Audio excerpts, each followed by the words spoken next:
नमस्कार, मेरा नाम है सुमित सिंह मेहता। हाजिर हूँ सामने क्वांटम मैकेनिक्स से रिलेटेड एक और लेक्चर लेके। आज का हमारा है लेक्चर नंबर 40। ठीक है, तो सबसे डिस्कस करते हैं कि आज का टॉपिक क्या रहने वाला है। आज का टॉपिक रहने वाला है ऑर्थोगोनलिटी ऑफ आइगन फंक्शन। ठीक है, जो आइगन फंक्शन होते हैं, जो पिछले लेक्चर में डिस्कस किया था कि आइगन फंक्शन क्या होते हैं, उनकी ऑर्थोगोनलिटी का क्या मतलब होता है, या बोल सकते हैं ऑर्थोगोनलिटी कंडीशन क्या होती है। ठीक है, ओके, देखो समझते हैं। पहले ऐसे वर्बली समझते हैं, फिर लिख के चलेंगे। अज्यूम कर लो कि मेरे पास कोई एक ऑपरेटर क्या है, एच है या फिर ए है। कोई ऑपरेटर क्या है, ए है, और इस ऑपरेटर के दो आइगन फंक्शन है। एक क्या है, साई1 है, और एक क्या है, साई2 है। और इस साई1 के करस्पॉन्डिंग इस ऑपरेटर ए का या जो आइगन फंक्शन है इस साई1 के करस्पॉन्डिंग, सॉरी आइगन वैल्यू है, वो कितनी है, a1 है, ऐसा मैंने अज्यूम कर लिया। ठीक है, और इस साई2 के करस्पॉन्डिंग जो आइगन वैल्यू है वो कितनी है, a2 है, ऐसा बोल दिया। और यानी जो a1 और a2 हैं दोनों कैसे हैं, डिस्टिंक्ट हैं। डिस्टिंक्ट है कहने का मतलब हुआ दोनों इक्वल नहीं है, दोनों इक्वल नहीं है, यानी ये दोनों कैसे हैं, डिस्टिंक्ट हैं। तो कुछ इस टाइप की कंडीशन है कि मेरे पास क्या है, एक ऑपरेटर ए है, उसके अज्यूम कर लिया मेरे पास दो क्या है, आइगन फंक्शन है, साई1 एंड साई2। और साई1 के करस्पॉन्डिंग उसके आइगन वैल्यू कितनी है, a1 है। साई2 के करस्पॉन्डिंग उसके आइगन वैल्यू कितनी है, a2 है। ठीक है, अगर इस टाइप की कंडीशन हो, देन ये जो कंडीशन होती है कौन सी वाली, साई1 स्टार साई2 into D cube are is equal to 0। तब ये जो होता है, ये जो टर्म होती है, ये 0 के बराबर होती है, and this condition is known as orthogonality condition, या बोल सकते हैं then in this case this साई1 एंड साई2 आर ऑर्थोगोनल। तो ये दोनों कैसे हैं, अगर ये कंडीशन को सेटिस्फाई कर रहे हैं साई1 और साई2, तो हम बोलेंगे साई1 और साई2 दोनों कैसे हैं, ऑर्थोगोनल है। समझ में आया कि ऑर्थोगोनलिटी का क्या मतलब हुआ, यानी ये जो टर्म है, यानी ये इंटीग्रेशन है साई1 और साई2 का, वो कितना हो जाना चाहिए, 0 हो जाना चाहिए। ठीक है, ये तो कैसा हो गया, एक रफ हो गया। अब इसको फेयर करते हैं, चलो हैंड डालो, क्या, ऑर्थोगोनलिटी ऑफ आइगन फंक्शन, और फिर उसमें लिखना स्टार्ट करते हैं, और फिर इसको प्रूव भी करते हैं कि ऐसा होता है। ओके, तो ऑर्थोगोनलिटी ऑफ आइगन फंक्शन, तो लिखो if any two eigenfunction, if any two eigenfunction of an operator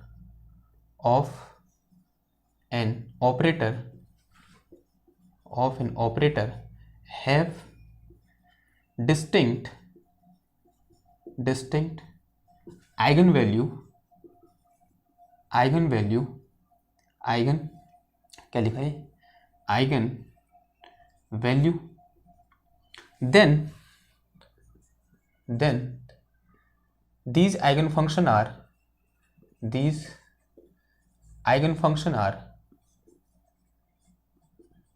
orthogonal. तब वो आइगन फंक्शन कैसे होते हैं, ऑर्थोगोनल होते हैं। ठीक है, then these eigen function are orthogonal. लिख दी डेफिनेशन, तो ये क्या होगी, उसकी डेफिनेशन होगी। डिस्टिंक्ट रूट का मतलब क्या हुआ, समझ में आया, अलग अलग रूट, यानी a1 not equal, sorry distinct eigen value का क्या मतलब हुआ, वैल्यू, आइगन वैल्यू क्या मतलब हुआ कि a1 not equal to a2। ठीक है, now we have to prove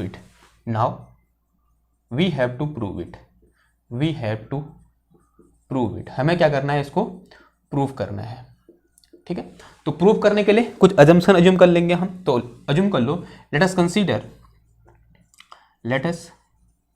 consider we have two eigenfunction लिख रहा हूं, आइगन फंक्शन क्या, Sai n and psi k। ठीक है, दो आइगन फंक्शन है, एक क्या है साई n है और एक क्या है साई k है, ऑफ ऑपरेटर H। कोई एक ऑपरेटर H है, आप H भी लिख सकते हो, A भी लिख सकते हो, बुक टू बुक क्या करेगा, वेरी करेगा। तो क्या बोला हमने, let us consider we have to eigen function psi n and psi k of operator H and E1 and E2, sorry En and E k लिखो, En and E k are corresponding, या बोल सकते हैं distinct distinct eigen value, root बोल दे रहा हूँ बार बार, आयत होगी मेरे को, distinct eigen value corresponding to क्या हो जाएगा, psi n and psi k respectively, psi n and psi k respectively, ठीक है, रिस्पेक्टिवली लिख दिया।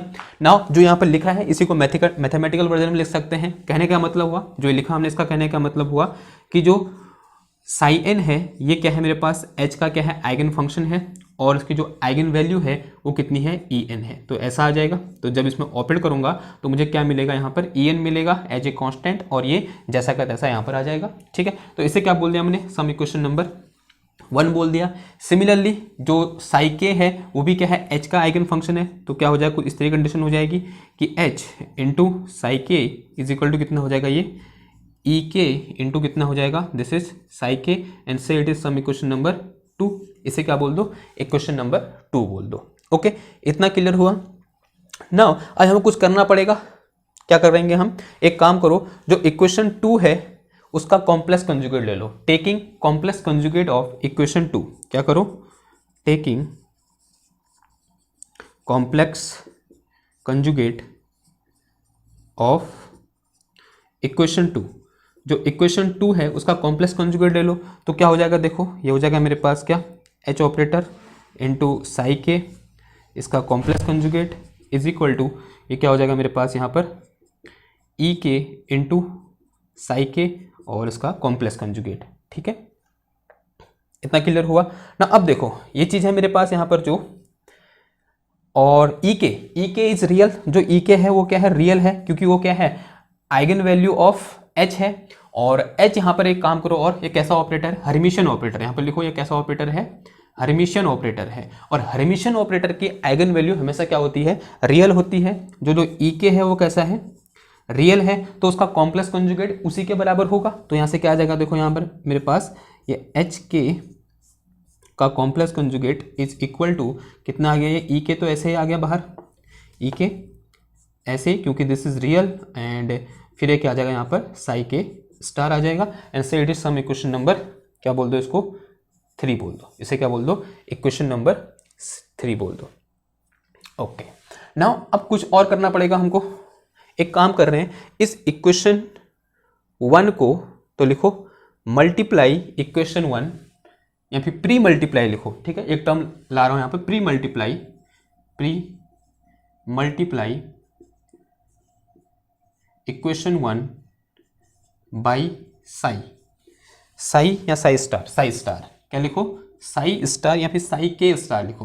क्या करो, जो इक्वेशन 1 है उसको साई के स्टार से क्या कर दो, मल्टीप्लाई कर दो। ये सिर्फ मैथमेटिक्स है, because quantum mechanics is mathematics. ठीक है, तो क्या करना है, साई के स्टार से इस इक्वेशन 1 को क्या करना है, हमको मल्टीप्लाई करना है। कर सकते हैं हम, हाँ जी कर दो, लेकिन कैसा मल्टीप्लीकेशन है, प्री मल्टीप्लीकेशन, यानी कहाँ से मल्टीप्लाई करना है, इधर से, लेफ्ट हैंड साइड से मल्टीप्लाई करो।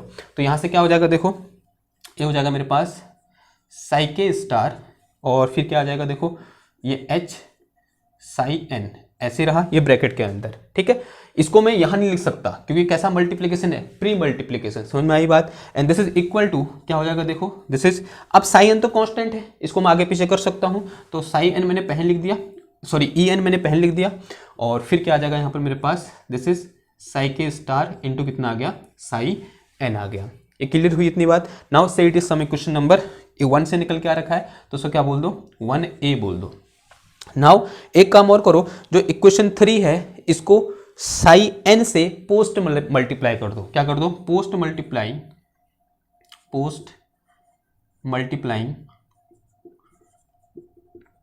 इक्वेशन 3 बाई किससे, साई के से। किससे मल्टीप्लाई करना है, साई के से नहीं, साई एन से करो। किससे करो, साई एन से। ठीक है, साई एन से मल्टीप्लाई करो इसको, तो क्या आ जाएगा, देखो इधर पर, this is psi n and this is H k, और ये क्या आ गया इसका star, and this is equal to क्या आ जाएगा ये, ओके सॉरी, कैसा मल्टीप्लिकेशन करना है, गलती कर दी मैंने खुद। क्या कैसा मल्टीप्लिकेशन, पोस्ट मल्टीप्लिकेशन, यानी मल्टीप्लाई कहाँ से होगा, राइट हैंड साइड से, पोस्ट इधर से मल्टीप्लाई होगा, तो ये टर्म पहले आएगी। तो देखो क्या है ये, दिस इज एच साई के स्टार और इंटू कितना आ जाएगा फिर यहाँ पर psi n, and this is equal to, तो ये क्या आ गया मेरे पास यहाँ पर, ये आया ई के, दिस इज साई के स्टार और इंटू कितना आ गया ये साई एन आ गया। So it is some equation number 3A बोल, क्योंकि 3 से निकल के आई है तो क्या बोल दिया इसको 3A बोल दिया।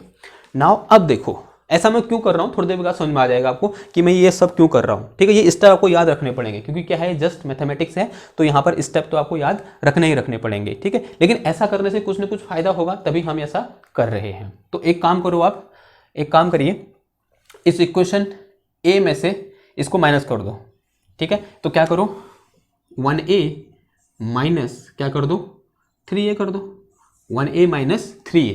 अब 1A माइनस 3A करोगे तो इधर का आएगा, पहले देखो ये चीज़ क्या है मेरे पास, दिस इज साई के स्टार है और अंदर ब्रैकेट में क्या है मेरे पास H इंटू साई एन है, फिर ये माइनस क्या आ जाएगा इधर पर, माइनस ये वाला टर्म आ जाएगा, क्या है देखो ये H साई के star into psi n, and this is equal to, पहले ये वाला आएगा तो क्या है इधर पर, यह है मेरे पास ई एन साई के स्टार इंटू साई एन है, फिर क्या है माइनस, फिर ये वाला टर्म आ जाएगा, क्या लिखा है देखो यहाँ पर ई के, दिस इज साई के स्टार इंटू कितना आ जाएगा साई एन आ जाएगा। इतनी बात क्लियर हुई?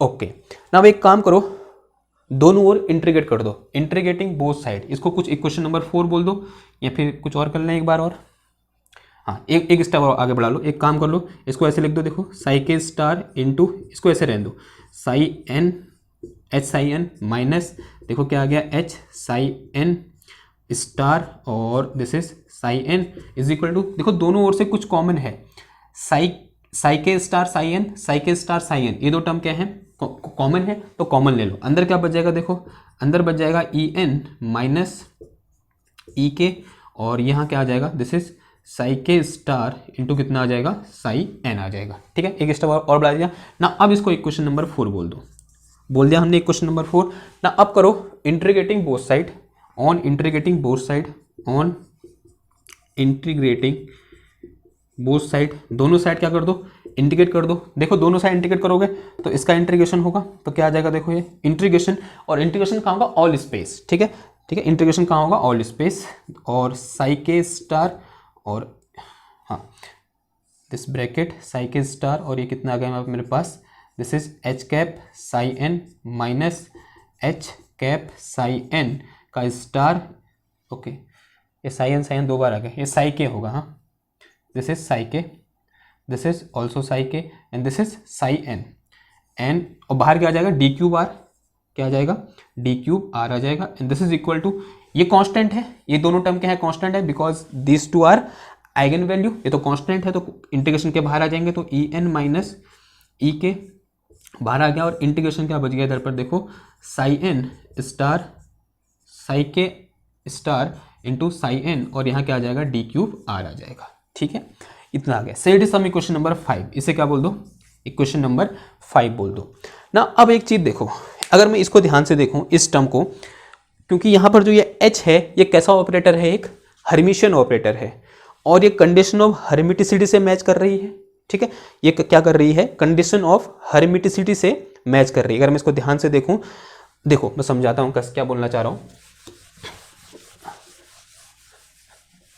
देखो अगर h जो ऑपरेटर है वो हर्मिशियन ऑपरेटर है, इफ आप इसके नीचे लिखना, if h is Hermitian, h operator is Hermitian, वो कैसा हो हर्मिशियन हो, देन तब क्या होता है, तब क्या होगा integration all space, this is psi n star, हाँ साई के लिख दो पहले, कोई भी लिख सकते हो, इसके अनुसार लिखो तो पहले साई के लिख दो, तो psi k H psi N D cube are is equal to क्या होता है साई के इंटू एच, हाँ एच साई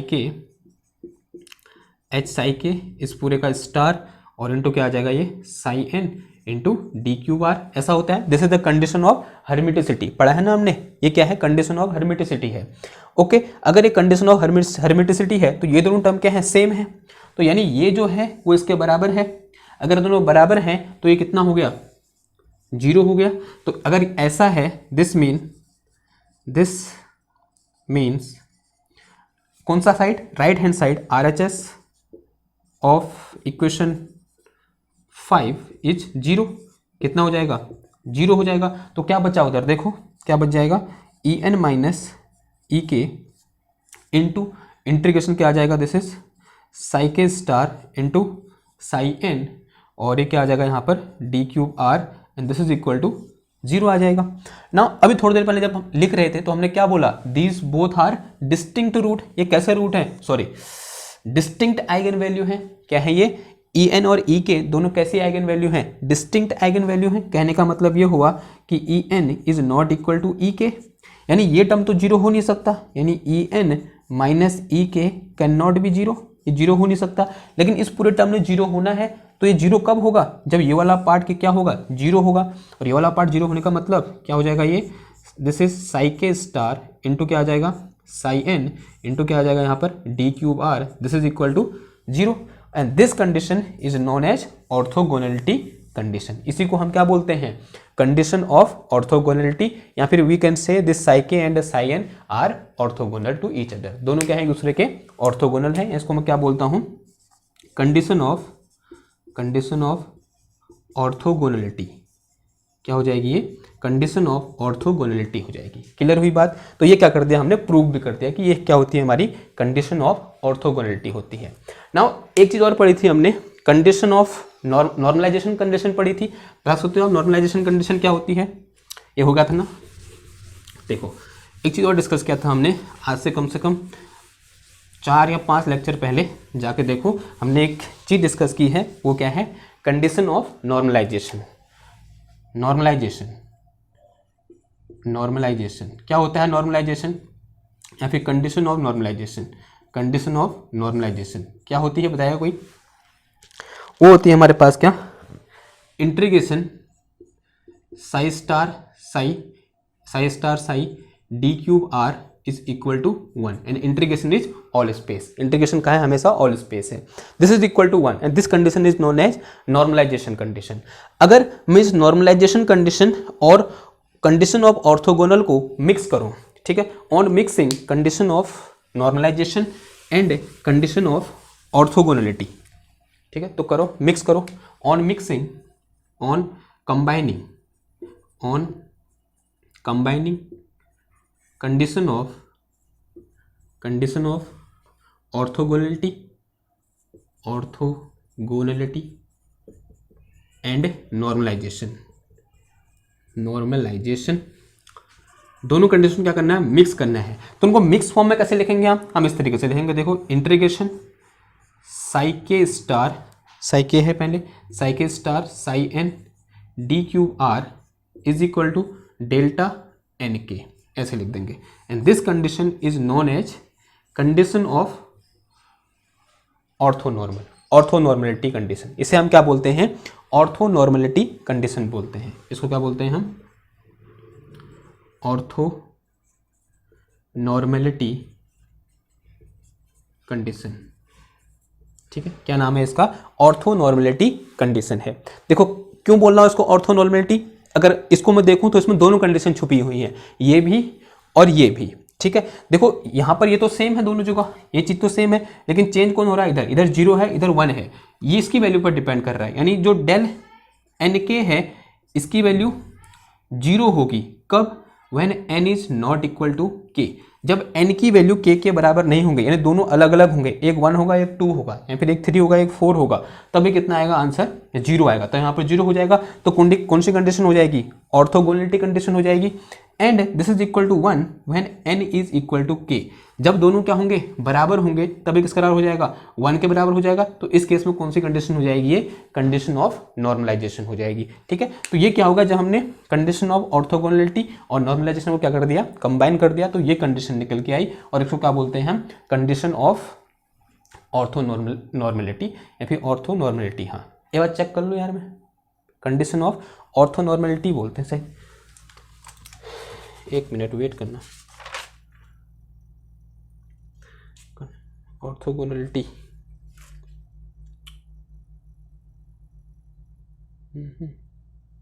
हाँ सही है, कंडीशन ऑफ ऑर्थोनॉर्मलिटी। तो ये चीज क्या है हमारी, कंडीशन ऑफ ऑर्थोनॉर्मलिटी है। क्लियर हुई बात। तो ये क्या हो गया हमारा कि दो आइगन फंक्शन कब ऑर्थोगोनल होंगे, कब ऑर्थोगोनल होंगे, कब होंगे, जब वो इस कंडीशन को क्या करेंगे, फॉलो करेंगे। ओके, अब यहां पर आपके सामने एक कोई आप क्वेश्चन उठ सकता है कि तब क्या होगा जब ये रूट डिस्टिंक्ट नहीं होंगे, तब क्या होगा जब ये रूट डिस्टिंक्ट नहीं होंगे, तब भी क्या जो आइगन फंक्शन है वो ऑर्थोगोनल होंगे? तो इसका आंसर है वो हो भी सकते हैं, नहीं भी हो सकते हैं। ठीक है, जरूरी नहीं है कि वो हो, पर हो भी सकते हैं, नहीं भी हो सकते हैं, हमको चेक करना पड़ेगा। ठीक है, कब, जब ये रूट क्या नहीं होंगे, डिस्टिंक्ट नहीं होंगे। अगर ये दोनों इक्वल हो गए ना तो ये भी जीरो हो सकता है, ये भी जीरो हो सकता है, सॉरी फिर रूट बोल रहा हूँ, क्या आइगन वैल्यू अगर इक्वल हो गए तो ये भी जीरो हो सकता है, ये भी जीरो हो सकता है। तब उस टाइम पर हम एक श्योर नहीं है कि वो इस कंडीशन को फॉलो करेंगे ही, तो जरूरी नहीं है कि उस टाइम पर भी इस कंडीशन को वो फॉलो करें जब ये दो आइगन वैल्यू क्या हो जाए, सेम हो जाए। इतनी बात क्लियर है? ठीक है, अब जो नेक्स्ट टॉपिक है वो है हमारे किस पर, पेरिटी पर बेस्ड है, पेरिटी ऑफ आइगन फंक्शन। ठीक है, तो मिलते हैं आपसे नेक्स्ट क्लास में, तब तक थैंक यू, धन्यवाद।